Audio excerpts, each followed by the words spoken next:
तेजस्वी यादव ने कहा कि आप लोगों ने 20 साल सत्ता में रहा, मुझे 20 महीने दे। इस पे चिराग पासवान का बयान आया कि चिराग पासवान बोल रहे हैं कि 20 महीना हम क्यों दे, जिसका आप जमीन लिए हैं लैंड फॉर जॉब में, उसका जमीन आप वापस कर देंगे। करने वाले हैं चिराग पासवान, और बिहार में उनको साइबेरियन पंछी से में ज़्यादा की औकात और अहमियत के हनुमान के लिए आप ऐसा बोल रहे हैं। वो स्वघोषित हनुमान है। मोदी जी ने कहा कि वो हमारे हनुमान है। वो तो अपने से कहते हैं कि हम नरेंद्र मोदी के कार्यालय में नीतीश कुमार और मोदी जी का एक साथ इमेज लगा, एक साथ फोटो पोस्टर बार में लगा है और कह रहे हैं कि हम लोग एक हैं। यूनाइटेड आरएसएस को गोद में समाहित हो चुकी है। गोडसे विचारधारा वाले लोगों के साथ इन्होंने हाथ मिला लिया है। अब सिर्फ पोस्टर दिखना बाकी था, खेल तो सालों से इसलिए कर रहे हैं क्योंकि बिहार में काफ़ी रोहिंग्या जो लोग हैं वो बसे हुए हैं, उनको वोट देने का अधिकार तेजस्वी यादव। देश सरकार का फेलवर है। आईटीबीपी उनकी, देश की बीएसएफ उनके अधीन, देश की सेना उनके अधिक, देश के गृह मंत्री भारतीय जनता पार्टी के, देश के प्रधानमंत्री भारतीय जनता पार्टी के, यानी वो स्वीकार कर रहे हैं कि वो निकम्मे हैं, इसकी वजह से रोहिंग्या आगे के अधिकार को छीनना चाहते हैं। आप देश की नागरिकता से उनको वंचित करना चाहते हैं और किसी तरह धोखा करके आप सत्ता के शिखर पे पहुंचना चाहते हैं। इससे ज़्यादा कहना चाह रहे हैं कि चुनाव आयोग मतलब स्वतंत्र रूप से काम नहीं कर रही है। अरे देश की तमाम ऐसी चीज़ें हैं, सीबीआई हो, ईडी हो, इलेक्शन कमीशन हो, वो स्वतंत्र कहाँ रही। सीबीआई को तो देश प्रदेश की जनता ने तोता कहा है। शर्म सियासत करने वाले हैं चिराग पासवान, और बिहार में उनको साइबेरियन पंछी से मैं ज़्यादा की औकात और अहमियत नहीं देता हूँ। जब जब चुनाव आता है इनको बिहार की याद आ जाती है, नहीं तो साइबेरियन पंछी बने रहते हैं। साइबेरियन पंछी की एक खासियत होती है कि एक ख़ास मौसम में वो विदेश से देश में हमारे आता है, रहता है 2-4 महीने, फिर अपने देश को वापस चला जाता है। तो जब जब इनको बिहार की याद आती है, ये साइबेरियन पंछी हैं, बिहार की बात करते हैं। उसके बाद 5 साल गरीब के साथ क्या हो रहा है, मजलूम के बिहार फर्स्ट, बिहारी फर्स्ट की बात करते हैं। बिहार फर्स्ट, बिहारी फर्स्ट, बहनोई फर्स्ट की भी बात करते हैं। वो अभी दामाद आयोग का गठन हुआ है ना, उनके बहनोई फर्स्ट हो गए। बिहार के 14 करोड़ आवाम में कोई उनको प्रतिभावान चेहरा ही नहीं मिला, तो वो बिहार फर्स्ट, बिहारी फर्स्ट के साथ ये जोड़ लें बहनोई फर्स्ट। और शायद इसी की वजह से बिहार के गरीब, पिछड़े, वंचित और अक़लियतें और शोषितों का नंबर नहीं आता है, क्योंकि बिहार में आरएसएस कोटा भी लागू है। बिहार में दामाद आयोग का भी गठन हुआ है, कुछ दिनों के बाद मेहरारू आयोग का भी गठन होगा। बिहार की जो जनता है वो ऐसे ही झाल बजाए एनडीए समर्थित सरकार में। मोदी के हनुमान के लिए आप ऐसा बोल रहे हैं। वो स्वघोषित हनुमान है। मोदी जी ने कहा कि वो हमारे हनुमान हैं। वो तो अपने से कहते हैं कि हम नरेंद्र मोदी के हनुमान हैं, तो ये तो खुद को स्वघोषित हनुमान किए हुए हैं। ये तो स्वघोषित हनुमान है। चिराग पासवान भी बिहार में चुनाव लड़ने वाले हैं, कोई फ़र्क पड़ेगा आरजेडी को? कहाँ का कोई फ़र्क पड़ता है साहब। अरे देश की 14 करोड़ आवाम का आशीर्वाद है leader of opposition Tejashwi Prasad Yadav के हाथों, सरों पे, और उनका आशीर्वाद, इस बिहारियों का आशीर्वाद ऐसा है कि सबसे बड़ी पार्टी बना के उभारा है। और 12,000 वोटों से सिर्फ डिफरेंस था 2020 के चुनाव में।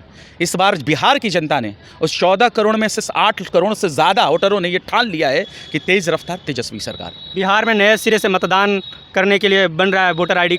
ये हार से जब ये बौखलाते हैं ना, तो ऐसा प्रोपगंडा इस्तेमाल करते हैं, जो देश में जो संवैधानिक संस्थाएं हैं उसका दुरुपयोग करके राजनीतिक लाभ लेना चाहते हैं और सत्ता के शिखर तक पहुंचने की कोशिश करते हैं। लेकिन इस देश में, इस लोकतंत्र में जनता मालिक है। जनता आपको वोट की चोट से सबक सिखाएगी और बिहार प्रदेश में महागठबंधन की सरकार लेके आएगी। आप कहना चाह रहे हैं कि चुनाव आयोग मतलब स्वतंत्र रूप से काम नहीं कर रही है? अरे देश की तमाम ऐसी चीज़ें हैं, सीबीआई हो, ईडी हो, इलेक्शन कमीशन हो, वो स्वतंत्र कहाँ रही। सीबीआई को तो देश प्रदेश की जनता ने तोता कहा है। जब इलेक्शन आता है सीबीआई ईडी धमक जाती है। इलेक्शन कमीशन कहाँ से उसकी साखें सलामत रह चुकी हैं। तेजस्वी यादव भी बहुत बड़ा आरोप लगा रहे हैं कि 25 दिन में कैसे, कितना बड़ा जो मैंडेट है उसको कैसे तेजस्वी यादव के साथ पूरे बिहार की जनता और पूरे देश का विपक्ष आवाज़ उठा रहा है। आपने इन तमाम विपक्षी पार्टियों को अपने साथ क्यों नहीं बुलाया? आपने एक मीटिंग क्यों नहीं की? आपकी मंशा क्या है? आप लोगों के वोट देने के अधिकार को छीनना चाहते हैं। आप देश की नागरिकता से उनको वंचित करना चाहते हैं और किसी तरह धोखा करके आप सत्ता के शिखर पे पहुंचना चाहते हैं। इससे ज़्यादा आपकी मानसिकता कह रहे हैं। ऐसा हम इसलिए कर रहे हैं क्योंकि बिहार में काफ़ी रोहिंग्या जो लोग हैं वो बसे हुए हैं, उनको वोट देने का अधिकार तेजस्वी यादव शर्म देते हैं। देश में और प्रदेश में किसकी शासन सत्ता है, यानी वो मान रहे हैं कि वो निकम्मे हैं।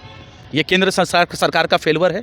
आईटीबीपी उनकी, देश की बीएसएफ उनके अधीन, देश की सेना उनके अधिक, देश के गृह मंत्री भारतीय जनता पार्टी के, देश के प्रधानमंत्री भारतीय जनता पार्टी के, यानी वो स्वीकार कर रहे हैं कि वो निकम्मे हैं, इसकी वजह से रोहिंग्या आ गए। और अगर ऐसा नहीं है तो सिर्फ वो उनका चुनावी जुमला है और सिर्फ हिंदू मुसलमान का झगड़ा लगा के वो गद्दी पर बैठना चाहते हैं। उससे ज़्यादा उनकी मानसिकता कुछ नहीं है। जदयू कार्यालय में नीतीश कुमार और मोदी जी का एक साथ इमेज लगा, एक साथ फोटो पोस्टर बार में लगा है और कह रहे हैं कि हम लोग एक हैं एनडीए। पत्रकार महोदय, हम तो हमेशा से कहते आए हैं हम लोग कि भारत जनता दल यूनाइटेड आरएसएस को गोद में समाहित हो चुकी है। गोडसे विचारधारा वाले लोगों के साथ इन्होंने हाथ मिला लिया है।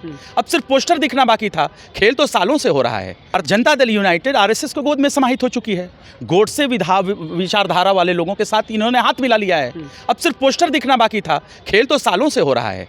ये कोई समाजवादी कोई पार्टी नहीं है जनता दल यूनाइटेड। समाजवादियों का चोला ओढ़ के समाजवादियों को धोखा देने वाली, तेजस्वी यादव समाजवादियों को धोखा देने वाली पार्टी का नाम जनता दल यूनाइटेड है। बिहार के गरीब, वंचित, दलित, पिछड़े, शोषित और अकलियतों से धोखा देने वाली पार्टी का नाम जनता दल यूनाइटेड है, जो आरएसएस की गोद में बैठी है, जो गोडसेवादियों की विचारधारा से चलती है।